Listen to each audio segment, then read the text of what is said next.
Hi! This is Revathi. Video చూస్తున్న వారికి likes, కామెంట్స్‌తో support చేస్తున్న వారికి థ్యాంక్ యూ సో మచ్. 'ఓ ప్రేమ ఓ పగ' episode number 22. I love you so much అంటూ భరత్ సీరియస్‌గా చెప్పి తనని ర్యాష్‌గా విడిచి వెళ్ళిపోతుంటాడు. శక్తి కన్నీళ్లతో వెళ్తున్న భరత్ వైపు చూస్తూ ఉండిపోతుంది. అప్పుడే చరిత దగ్గర నుంచి తనకి కాల్ వస్తుంటుంది. కన్నీళ్లు తుడుచుకొని ఫోన్ లిఫ్ట్ చేసి హలో అని అంటుంది. ఇప్పుడే అందిన తాజా వార్త శక్తి. నువ్వు చంద్రమౌళి మీద తీసుకొచ్చిన వార్త సెన్సేషనల్ అయి అతని ఎమ్మెల్యే పదవిలో నుంచి తొలగించేలా చేసింది. ఇప్పుడే న్యూస్ టైప్ చేయబోతూ నీకు ఫోన్ చేస్తున్నాను అని అంటుంది చరిత. అలాగా అంటుంది శక్తి కాస్త ముభావంతో. ఎక్కడ ఉన్నావు నువ్వు అని అడుగుతుంది చరిత ఆఫీస్లో తన వర్క్ చేసుకుంటూనే. నేను బయట ఉన్నాను అని సమాధానం ఇస్తుంది. ఆ చంద్రమౌళి నీ మీద ఏదైనా అటాక్ చేసినా చేయొచ్చు. జాగ్రత్తగా ఉండు. ఇక ఉంటాను. బాయ్ అని చెప్పి చరిత ఫోన్ పెట్టేస్తుంది. కొద్దిసేపటికి అదే ఆలోచనతో శక్తి బైక్ మీద వెళ్తూ ఉండగా ఒక కారు వచ్చి తన బైక్కి అడ్డంగా ఆగుతుంది. ఆ కారు చూసి శక్తి బైక్ దిగి ఎవరై ఉంటారా అన్నట్టుగా చూస్తూ ఉంటుంది. కారులో నుంచి చంద్రమౌళి కోపంతో దిగుతాడు. అతన్ని చూడగానే శక్తి కూడా బైక్ దిగి వస్తున్న అతన్ని చూస్తూ ఉంటుంది. చంద్రమౌళి దగ్గరకొచ్చి నిప్పులు చెరుగుతున్న కళ్ళతో తనని చూస్తూ, ఎప్పటినుంచో కష్టపడి నిర్మించుకుంటూ వస్తున్న నా రాజకీయ సామ్రాజ్యాన్ని నిలువున్న కుప్ప కూల్చావు. ఇప్పుడు నీ కళ్ళు చల్లబడ్డాయా అని అడుగుతాడు. నేనేమి కావాలని నీ సామ్రాజ్యాన్ని కూల్చలేదు. మామూలుగానే నేను నా ఉద్యోగంలో భాగంగా న్యూస్ సేకరించడానికని వెళ్ళాను. అక్కడ నువ్వు కనిపించావు. దానికి నేను బాధ్యురాలిని కాను అంటుంది. ఏదో సాకు చెప్పి తప్పించుకోవాలని చూడకు శక్తి. నువ్వు నా మీద కక్ష కట్టే ఇలా చేశావని నాకు అర్థమవుతుంది. తండ్రివని కూడా చూడకుండా నన్ను నిలువున నాశనం చేశావు కదా అంటూ తిడతాడు. నిన్ను ఎప్పటినుంచో ఒక ప్రశ్న అడగాలనుకుంటున్నాను. అడగమంటావా అని అడుగుతుంది. ఏంటా ప్రశ్న అని చంద్రమౌళి కోపంగా ప్రశ్నిస్తాడు. నేనసలు నీ కన్న కూతుర్నేనా అని అడుగుతుంది. ఆ ప్రశ్నకు చంద్రమౌళి నిర్ఘాంతపోతుంటాడు. నాకు జ్ఞాపకం ఎరిగిన దగ్గర నుంచి ఏ రోజు కూడా నన్ను కూతురిగా దగ్గరికి తీసింది లేదు. ప్రేమనురాగాలు పంచింది లేదు. నువ్వు నీ భార్య కలిసి నన్ను పని మనిషి కన్నా హీనురాలుగా చూశారు. నా జీవితం ఆగమైపోయి శరణు కోరుతూ ఉంటే మీరు నన్ను ఇంటి నుంచి బయటికి గెంటారు. అసలు నేను ఏమైపోయానో, ఎక్కడ ఉన్నానని కూడా పట్టించుకోలేదు. ఎంతైనా కన్న తండ్రి కదా అని నాకు కూతురు పుట్టిన విషయం చెప్పినా కూడా నీ చావు నువ్వు చావు అని ఫోన్ పెట్టేశారు. ఇక చివరిగా నేను ఒక క్యారెక్టర్ లేని ఆడదాని అని పరాయి మనిషి అయిన సామ్రాట్కి నా గురించి మీ ఇష్టం వచ్చినట్టుగా చెప్పారు. కూతురి మీద ఎంత కోపం ఉన్నా ఏ తండ్రి కూడా బిడ్డ గురించి అంత నీచంగా మాట్లాడడు. అప్పటినుంచి నా అనుమానం ఇంకా పెరుగుతూ వచ్చింది. చెప్పండి, నేనసలు మీ కన్న కూతుర్నేనా అని అడుగుతుంది. శక్తి మాటలకు చంద్రమౌళి తడబడుతూ, అదేం ప్రశ్న? నా కూతురి కాకుండా ఎందుకు పోతావు అని అంటాడు. ఏమో, నాకైతే నమ్మకం కుదరటం లేదు. పైగా మా అమ్మ మెంటల్ కండిషన్ తెలిసి కూడా ఏ రోజు కూడా మీరు తన దగ్గరికి వెళ్ళి చూసింది లేదు. నేను మా అమ్మ మీకేం ద్రోహం చేశామని ఎందుకు మాకింత అన్యాయం చేస్తూ వస్తున్నారు అని అడుగుతుంది. శక్తి మాటలకు చంద్రమౌళి సమాధానం చెప్పలేక, ఇక్కడికి నేను ఏం మాట్లాడడానికి వచ్చాను, నువ్వు నాతో ఏం మాట్లాడుతున్నావు అని అడుగుతాడు. నా మనసులో ఉన్న బాధ గురించి మాట్లాడుతున్నాను. నా అనుమానాల్ని నివృత్తి చేసుకోవాలని అడుగుతున్నాను. చెప్పండి, మా అమ్మ ఆస్తుల్ని చేజిక్కించుకొని నాకు మా అమ్మకి ఎందుకు ఇంత అన్యాయం చేస్తూ వస్తున్నారు అని అడుగుతుంది. శక్తి అడిగే ప్రశ్నలకి చంద్రమౌళికి చెమటలు పడుతుంటే ఇక తన ముందు నిలబడి ధైర్యం లేక, నీ సంగతి తెలిసి కూడా నిన్ను ప్రశ్నించడానికి వచ్చాను చూడు, నాది తప్పు అని చెప్పి తిరిగి కారు దగ్గరికి వెళ్ళి కారు స్టార్ట్ చేసుకుని తన్ని కోపంగా చూస్తూ వెళ్ళిపోతాడు.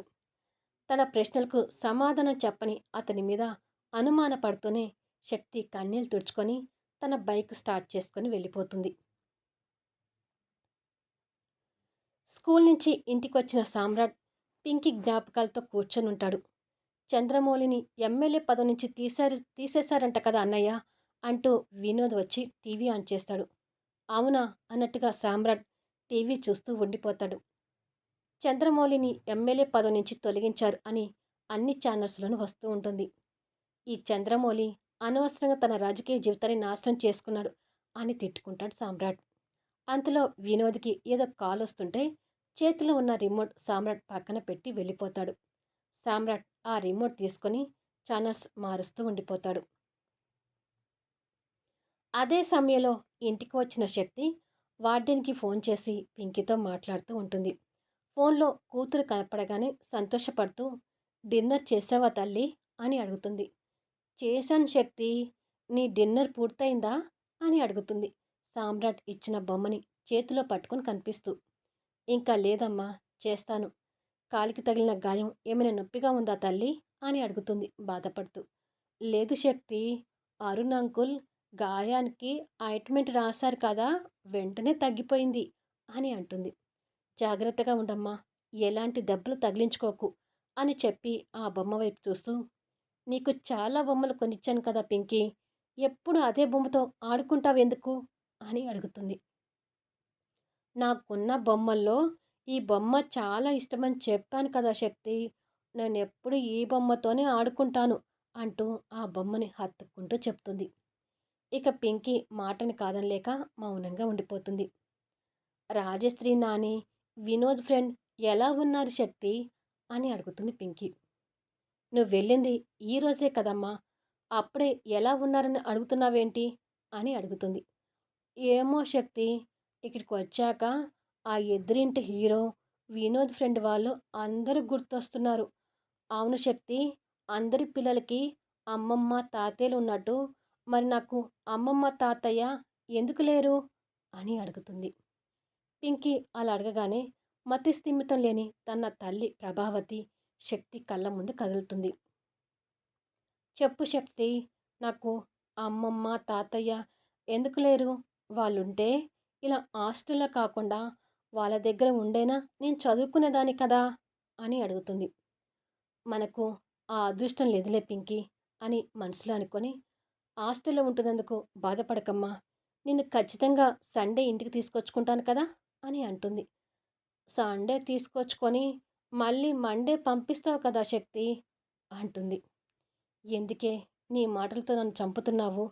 అయినా నేను అనుకోవాల్సిందేమీ లేదులే. నీ పసి మనసు నిన్ను అలా బాధ పెడుతుంది" అని మనసులో అనుకొని, "ఇవాళ క్లాసెస్ ఎలా జరిగాయి పింకీ" అంటూ తన బాధను మర్చిపోవడానికి మాట్లాడుతూ ఉంటుంది. ఇలా కొద్దిసేపు కూతురుతో మాట్లాడి, "సరే తల్లి, ఇక పడుకో, గుడ్ నైట్" అని చెప్పి ఫోన్ పెట్టేస్తుంది. కూతురి ఆలోచనలతో రిమోట్ తీసుకొని టీవీ ఆన్ చేస్తుంది. ప్రపంచవ్యాప్తంగా వ్యాపార రంగంలో అగ్రశ్రేణుడిగా దూసుకు వెళ్తూ పేరు ప్రఖ్యాతలతో ఎంతో మందికి స్ఫూర్తిదాయకమవుతున్న మన తెలుగువారైన ప్రముఖ వ్యాపారవేత్త, విప్రా గ్రూప్ ఆఫ్ ఇండస్ట్రీస్ అధినేత అయిన విక్రమాదిత్య గారు వాషింగ్టన్లో ఓ ప్రెస్ మీట్లో పాల్గొన్నారు అంటూ టీవీలో వారిని చూపిస్తుంటారు. శక్తి వారిని టీవీలో చూడగానే తన మనసులో ఏదో అలజడి అనిపిస్తూ వారిని చూస్తూ ఉండిపోతుంది. ఇక్కడ ఛానల్స్ మారుస్తూ కూర్చున్న సామ్రాట్ కూడా టీవీలో ఆయన కనపడగానే రిమోట్ మీద చెయ్యి ఆగిపోయి ఎగ్జైట్మెంట్తో టీవీలో వారిని చూస్తుంటాడు. విక్రమాదిత్య గారి వయసు 45-50 మధ్యలో ఉంటూ అక్కడక్కడ నెరిసిన జుట్టు కనిపిస్తూ ఉంటుంది. తెల్లని స్కిన్ టోన్తో పెదవుల మీద చెదిరిపోని చిరునవ్వుతో బ్లాక్ సూట్లో హ్యాండ్సమ్గా కనిపిస్తూ తన హోదాకు తగ్గట్టుగా డిగ్నిటీగా ఉంటారు. అతని పెదాల మీద పైకి చిరునవ్వు ఉన్నా తేజోవంతమైన వారి కళ్ళలో మాత్రం భరించలేని బాధ కనిపిస్తూ ఉంటుంది. కానీ ఆ బాధని ఎవ్వరికీ కనపడనివ్వకుండా తన కళ్ళకు గాగుల్స్ కప్పి పుచ్చుకునే ప్రయత్నం చేస్తూ ప్రెస్ మీటుతో మాట్లాడుతూ, "నా వ్యాపార సామ్రాజ్యాన్ని ఇంకా విస్తరించడం కోసం నేను త్వరలో ఇండియా వెళ్ళాలనే ఆలోచనలో ఉన్నాను. నా వ్యాపార సామ్రాజ్యంలో కొత్త భాగస్వామికి ఆహ్వానం పలకబోతున్నాను" అంటూ ప్రెస్‌కి చెప్తుంటాడు. "ఓహ్! విక్రమాదిత్య గారు ఇండియా వస్తున్నారా? పైగా వారి వ్యాపారంలో కొత్త భాగస్వామి కోసం ఆహ్వానం పలుకుతున్నారా?" అని సంతోషపడుతూ వారి పీఏ అయిన చక్రవర్తికి ఫోన్ చేస్తుంటాడు సామ్రాట్. వారి గురించి టీవీలో ఇస్తూ ఉంటే శక్తి వారిని చూస్తూ బెడ్ మీద పడుకొని పోతుంది.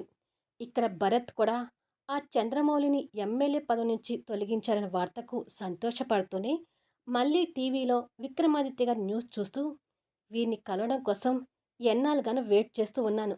వారి వ్యాపార రంగంలో కొత్త భాగస్వామిగా నేను చేరితే ఇక సామ్రాట్ని నేను ఈజీగా ఎదుర్కోగలను. కానీ నాలాంటి వ్యాపారవేత్తలు విక్రమాదిత్య గారికి వెంట్రుకతో సమానం. మరి అలాంటప్పుడు నేను వారిని ఎలా కలవాలి? పైగా విక్రమాదిత్య గారి పిఏ ఆ సామ్రాట్‌కి బాగా తెలిసిన మనిషి.